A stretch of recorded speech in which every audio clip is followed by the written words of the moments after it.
Last year, Niger experienced a severe food shortage, with more than 7 million people, nearly half of the country's population of 15 million, going hungry. That food shortage will be repeated in smaller proportions this year, according to Reuters, which reports that nearly 3 million people will likely go hungry in Niger before the 2011 harvest, after insects and drought destroyed what looked like the best crop in decades. Major food shortages due to crop failures are a common occurrence in Niger. They happen about every 3 years, according to Peter Cunningham, an Australian who developed new farming techniques in East Niger until he left last fall. Working with farmers to prevent crop shortages is one major focus of NGOs in Niger.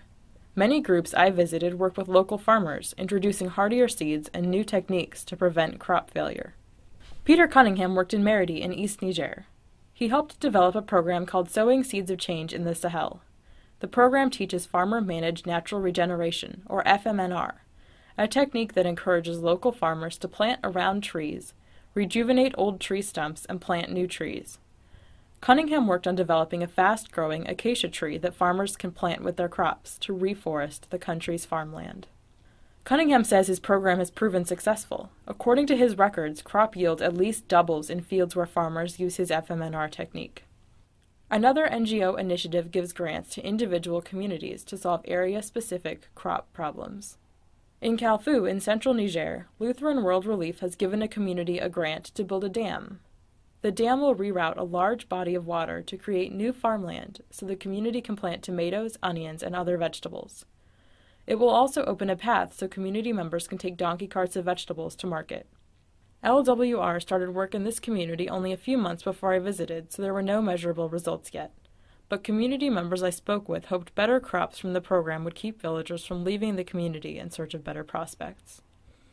Another Lutheran World Relief project funded a community effort to create rock hedges around farmland to keep it in place. In much of Niger, the reddish sandy desert soil encroaches on usable farmland, and wind and rain blow any usable soil around too much to grow crops. To solve this soil erosion problem, farmers in Kani built rock walls around farming areas and covered them with chicken wire.